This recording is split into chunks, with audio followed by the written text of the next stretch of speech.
Olá pessoal, tudo bem com vocês? Eu sou Gonçalo, é um prazer estar aqui hoje no nosso canal para falarmos do Evangelho, o nosso amado Evangelho segundo o Espiritismo.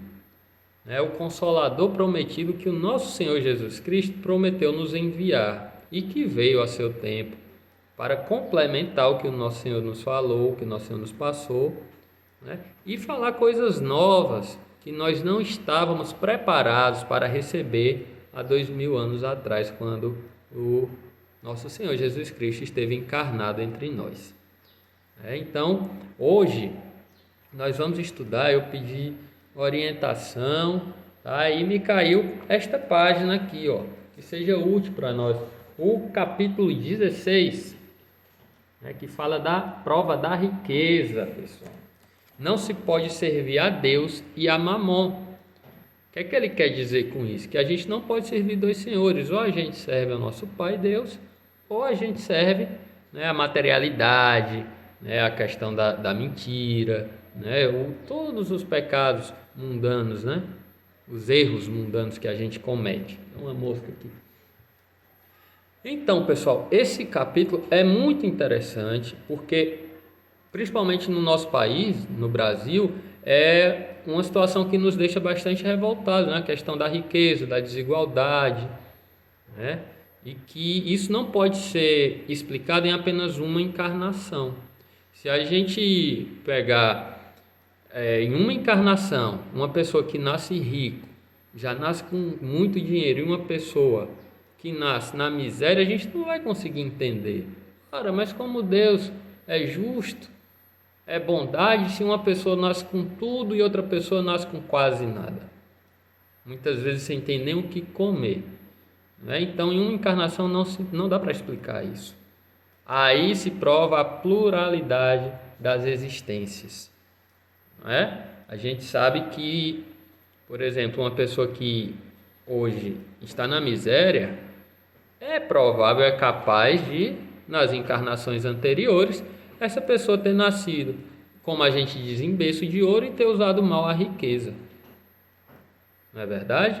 E veio com essa expiação da miséria para que possa aprender e que possa evoluir.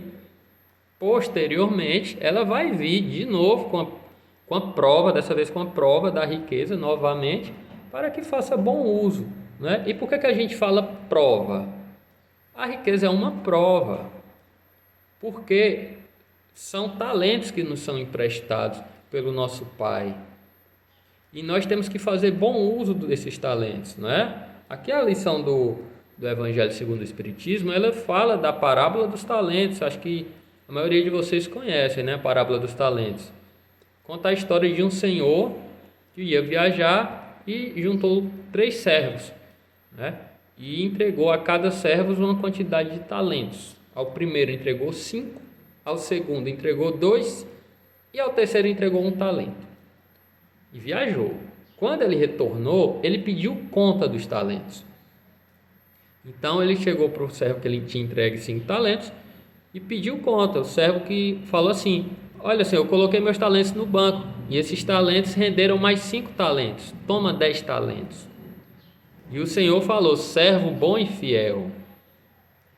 Agradeceu o servo, né? Ao segundo, que ele tinha entregue 2, o segundo também multiplicou. Falou: toma, senhor, 4 talentos. Mas ao terceiro, que ele tinha entregue 1, esse terceiro servo ele tinha ficado com medo e enterrou os talentos. Ele não fez uso desse talento. Ele enterrou. Então, quando o Senhor pediu contas, ele falou: ó, Senhor, eu enterrei meu talento, toma aqui o que é teu. E o Senhor falou: servo mau e infiel, não fizeste uso do talento que eu te emprestei, agora volta e recomeça a tua missão. Então é exatamente isso que acontece nas nossas encarnações. O Senhor nos entrega, nos empresta talentos e nós precisamos fazer bom uso desses talentos. Porque quando a gente desencarnar, vai ser pedido conta desses talentos. Então, a riqueza, ela com certeza é uma prova. Mas não é que seja uma coisa ruim. não é? Ela é um instrumento de progresso. A lição do capítulo 16, ela fala que a riqueza é um instrumento de progresso moral e material. Se a gente faz bom uso da riqueza, faz bom uso das posses que nos são emprestadas, né, nós vamos ser recebidos com festa no mundo espiritual, porque nós vamos propiciar a muita gente o desenvolvimento profissional, vamos propiciar o pão de cada dia na mesa de muitas famílias. Quando eu falo pão de cada dia, eu não estou falando só de dar esmola, o próprio Evangelho fala, dá esmola quando necessário, mas quando possível, convertei-a em salário, para que aquele que a recebe não se envergonhe e não fique acomodado. Não é verdade? Então, se por um acaso estivermos com algumas posses e condições de converter, né, uma esmola em trabalho, em salário, que seja feito, porque é isso que o Senhor nos quer, que a gente multiplique nossos talentos, tá certo? Então, que nos lembremos bem dessa lição do Evangelho, tá? Muitas vezes a gente fica, principalmente aqui no nosso país, no Brasil, que a gente fica revoltado com corrupção, na verdade, com desvios de verba da educação, da saúde pública, tanta gente precisando, e eu fico me perguntando como é que as pessoas são capazes de desviar a verba da saúde pública para eles próprios terem uma vida, uma encarnação em que eles têm bens materiais, têm posses, mas uma encarnação na Terra, a média o quê? 70, 80, lógico, varia de caso para caso, mas a média de vida, né, no planeta Terra hoje está 70, 80 anos.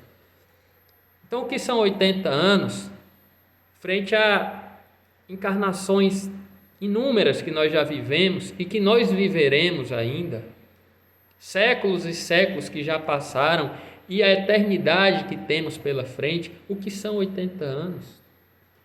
E às vezes nós nos sujamos por tão pouco, nós não vamos levar nada de material. A única coisa que nós vamos levar da encarnação é o que nós fizermos de bom e de ruim. Nós somos herdeiros de nós mesmos, de nossos próprios atos.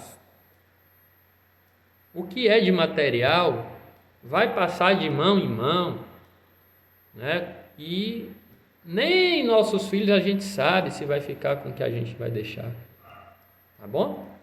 Então, vamos pensar nisso, vamos pensar na riqueza como uma prova, não uma expiação, mas uma prova em que o Senhor nos empresta alguns talentos para que nós consigamos fazer bom usufruto desses talentos, para que nós possamos ajudar o máximo de pessoas que a gente puder, né? Para que a gente possa multiplicar o progresso, o trabalho, com amor acima de tudo, tá bom? E não fiquemos revoltados com pessoas que erram ainda no caminho da riqueza, pessoas que praticam a corrupção, né? Pessoas que roubam.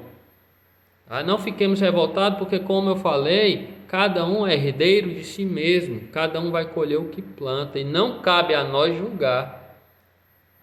Tá certo? Então, nosso Senhor Jesus Cristo já falou, é necessário que os escândalos venham, mas ai daquele a quem os escândalos chegarem, né? Então, vamos pensar nisso, vamos sempre tentar manter a vibração alta, principalmente nessa época de pandemia, né? Às vezes a gente fica meio triste, meio chateado, mas vamos ouvir uma musiquinha bacana, vamos ler o Evangelho, vamos pensar em nosso Senhor Jesus Cristo, manter a vibração elevada e não vamos nos deixar afetar por situações terrenas e passageiras, tá?